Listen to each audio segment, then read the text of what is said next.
салом алейкум бародарону хоҳарони азиз. Дунёи илму ҳунар имрӯз ҳамаи шуморо даъват мекунад ба меҳмонӣ ба кишвари зебои Тоҷикистон. маҳз имрӯз мо бо шумо ба тамошои шаҳрҳои Тоҷикистон ва бо як нигоҳ ба кишвари зеботарини дунё сафар мекунем. шумо тайёр ҳастед? агар ки тайёр бошед, пас рафтем.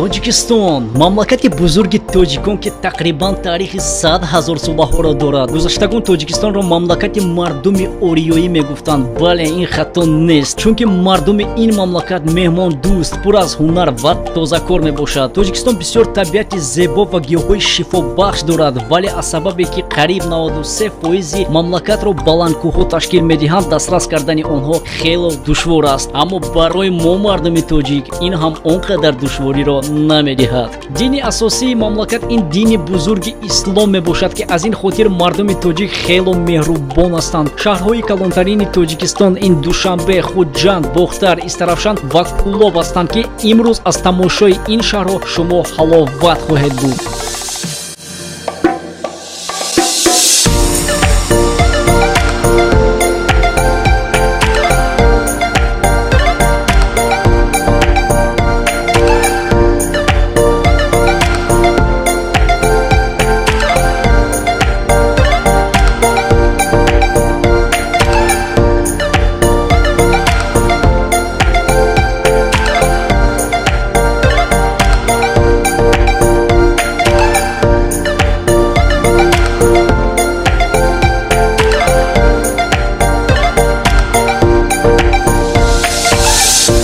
Душанбе бо зебогӣ ва тозагии худ дили ҳар як меҳмони ба ин ҷо омадаро ба худ ҷалб мекунад. агар мо назар кунем ба ҳайкали шоҳи бузурги тоҷикон Исмоили Сомонӣ ки як таърихоти худро дорад, боғҳои фарҳангӣ, китобхонаи миллӣ ва аз ҳама асос ба фарҳангу ҳунари мамлакат. шаҳри Душанбе рӯз то рӯз ба яке аз шаҳрҳои зеботарин, пешқадамтарини дунё табдил ёфтааст.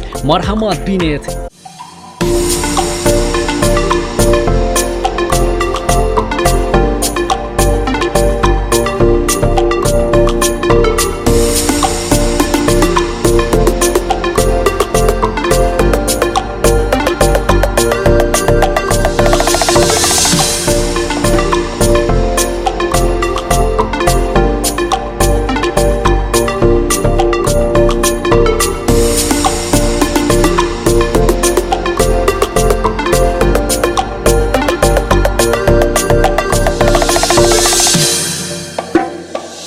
агар шумо мехоҳед ки боз ҳам хубтар шинос шавед бо санъату фарҳанги мардуми тоҷик, ман шуморо даъват мекунам ба шаҳри қадимтарини мардуми тоҷик Суғд ё ин ки Хуҷанд. сафари мо ба шаҳри Суғд бехотир нахоҳад монд, чунки маҳз дар шаҳри Суғд фарҳангу ҳунари тоҷик боз ҳам хубтар тараққӣ кардааст. шаҳри Суғд баъд аз Душанбе дуюмин шаҳри калонтарини илму фарҳанг, санъату сиёсати мамлакати зебоямон Тоҷикистон ба ҳисоб меравад. дӯстон, то солҳои 1936 шаҳри Хуҷанд бо номи Ленинобод машҳур буд. шаҳри Суғд ё ин ки Хуҷанд дар наздикии дарёи Сир ҷойгир буда, аз ин рӯ зебогии шаҳр боз ҳам равшантар мегардад. тамоми гирду атрофи шаҳри Хуҷандро боғҳои зебо фароҳам гирифтаанд ки нисбати дигар шаҳрҳои Тоҷикистон ин боғҳо дар ин ҷо зиёдтар ҳастанд. ҳамаи ин боғҳои мевадиҳанда буда ҳосили хело хуб ҳам медиҳанд. шаҳри Хуҷанд бисёртар бо олимони бузурги худ дар тамоми ҷаҳон машҳур буд ва имрӯзҳо бисёртар бо санъати нотакрори худ машҳур аст.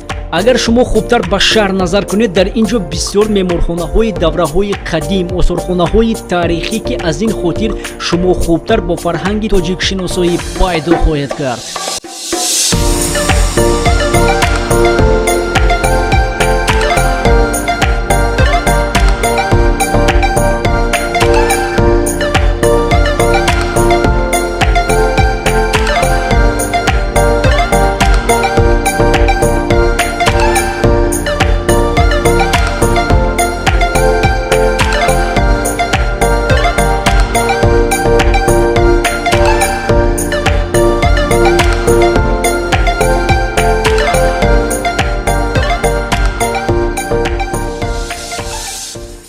сафари худро давом медиҳем. Мехоҳем ки боз ҳам хубтар шино шавем бо шаҳрҳои зебои Тоҷикистон. Инак дӯстон, сафари навбатӣ ба шаҳри Бохтар ки пештар бо номи Қурғонтепа номбарӣ мешуд. чӣ хеле ки таърих нишон медиҳад, Қурғонтепа дар давраҳои сардории кушониён пайдо шудааст ки яке аз шаҳрҳои калонтарин ба ҳисоб меравад ва ҳатто дар он давраҳо қурби пулии худро доштааст. дар охирҳои асри ҳафт шаҳри имрӯзаи Бохтар ба тахти ҳукмронии арабҳо расид. имрӯз шаҳри Бохтар ҳамчун шаҳри тараққикарда ба ҳисоб меравад ки дар шаҳри Бохтар ду донишгоҳи олӣ сохта шудааст. донишгоҳи давлатии Қурғонтепа бо номи Носири Хусрав ва донишгоҳи энергетикии Тоҷикистон. дар шаҳри Бохтар як қисми дивизияи 201 Федератсияи Русия ҷо карда шудааст. ғайр аз ин, дар атрофҳои шаҳр полигони Русия бо номи Сумбула қарор дорад. дӯстон, маҳз аз шаҳри Бохтар бисёр варзишгарони номдор бо номи Муҳаммад Хуркашев, Саҳоб Субанқулов, Нумон Ҳакимов, Сиёвуш Асроров ва футболбоз дар чемпионати Русия ва Австрия Раҳматулло Файзуллоев номдори ҷаҳон ҳастанд. сафари мо давом дорад. роҳи мо наздик аст аз шаҳри Бохтар ба шаҳри Истарафшан. Истарафшан, пешвоз гир. имрӯз мо меҳмони ту ҳастем.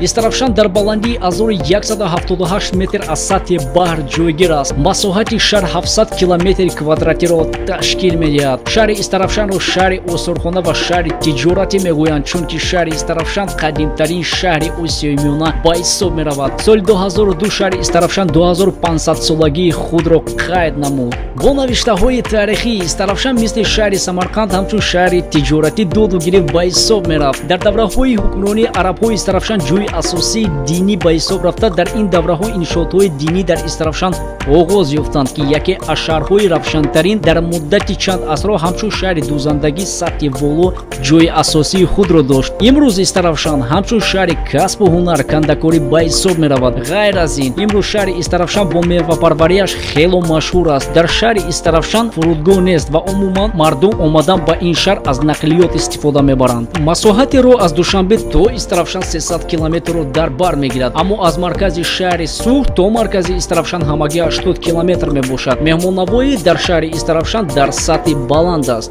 агар шумо ба шаҳри Истарафшан омадед, ҳатман шаҳрро ба пуррагӣ тамошо кунед, чунки дар инҷо бисёр осорхонаҳо ва масҷидҳои таърихӣ вуҷуд доранд ва ҳатман аз қасри Муғултепа назар карда гузаред. ман бо боварии пурра гуфта метавонам ки аз омадан ба инҷо шумо ҳеҷ пушаймон намешавед ва ҳар як қадами шумо дар инҷо дар хотири шумо хоҳад монд.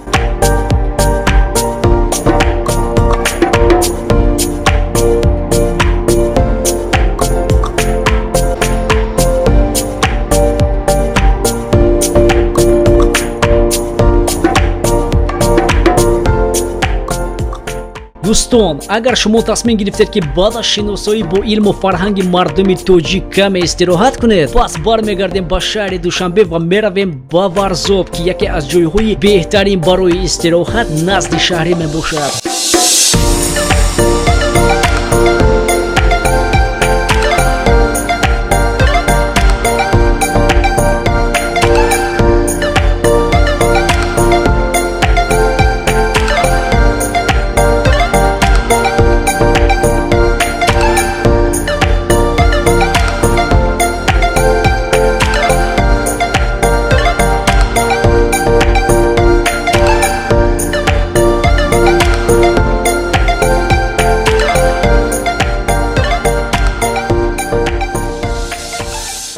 Варзоб ин ҷои истироҳатӣ, ҷои суҳбати дӯстӣ ва меҳрубонӣ аст. маҳз бисёри мардум, ҳунармандон, олимон, сиёсатмадорон, мардуми оддӣ ба ин ҷо омада тамоми хастагии худро мебароранд ва маҳз Варзоб дар дили ҳар як шахс ҷои асосии худро мегирад.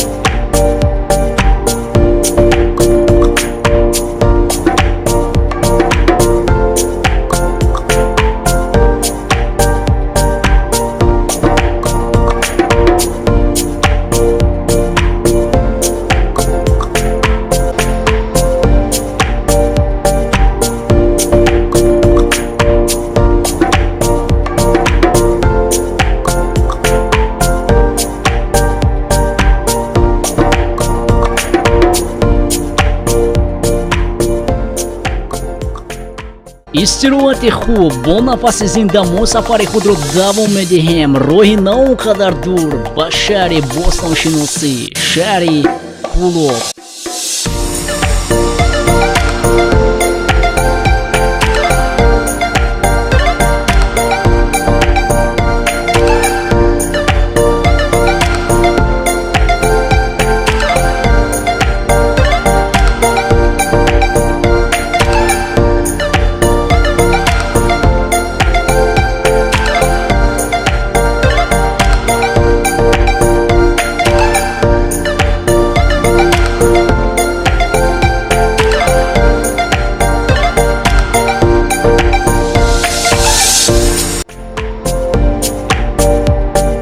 вилояти Хатлон, шаҳри Кӯлоб. дар шаҳри Кӯлоб шумо ҳиссиёти тамоман дигаргунро пайдо мекунед. ин яке аз шаҳрҳои хело қадимтарин буда аз тамошои он шумо ҳеҷ чашми сериро намебинед. мардуми Кӯлоб ҳамавақт кордӯст буда. ҳар як шаҳрванд ба ягон кори эҷодиёти худ ҳатман машғул аст. агар ба шумо овози тоза ва фалакхонӣ писанд бошад, пас марҳамат ба шаҳри Кӯлоб ба меҳмонӣ биёед. ғайр аз ин, Кӯлоб дар муддати чанд асрҳо яке аз шаҳрҳои асосии робитаи тиҷоратӣ, иқтисодӣ, сиёсӣ ва фарҳангӣ ба ҳисоб мерафт. дар давоми асрҳои миёна дар шаҳри Кӯлоб бисёр мактабҳо ва мадрасаҳои олӣ сохта шуданд. тараққиёти илму фарҳанг, тиҷорату сиёсат ба назар мерасид. дар асрҳои 8 ва 9 дар шаҳри Кӯлоб қариби 40 шоири номдор зиндагӣ ва кору эҷодиёт мекарданд. бостоншиносон қайд мекунанд ки мардуми шаҳри Кӯлоб аз ҷиҳати сохтмонӣ ва кандакорӣ яке аз мардуми пешқадамтарин дар ин сатҳи кор ба ҳисоб меравад, чунки бисёр ёфтаҳои тарихӣ далелӣ аз инро доранд. дар аввали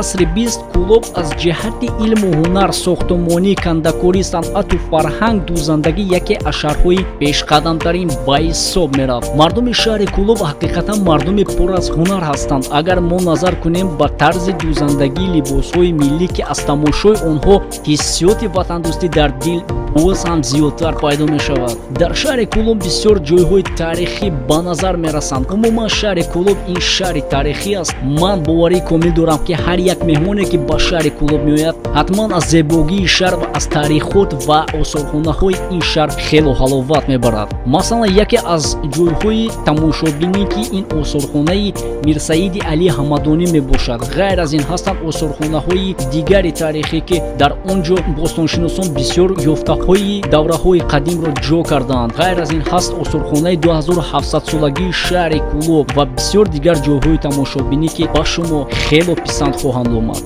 бародарону хоҳарони азиз, дӯстон, Тоҷикистон ин кишвари зеботарини мо тоҷикон мебошад ва имрӯз мо бояд фахр кунем ки шаҳрванди чунин кишвар ҳастем. мо хуб медонем ки кишвари мо имрӯз аз ҷиҳати иқтисодӣ дар сатҳи баланд нест, аммо ин маънои онро надорад ки мо бояд ватанамонро дӯст надорем. кишвари Тоҷикистон ин мулки илму фарҳанг, маънавиёт, дӯстӣ ва рафоқат мебошад. ба ҳар як шаҳрванди ин кишвар аз номи дунёи илму ҳунар, тансиятӣ, хонаободӣ ва қуллаҳои баландтаринро дар зиндагӣ орзумандам. ватанамонро бояд дӯст дорем то он нафаси охирин, мисли он нафаси аввалине ки дар ин сарзамини зебо ба дунё омадем. ман бошад бо шумо дар ин ҷо хайру хушна мекунам. фақат мегӯям то дидор.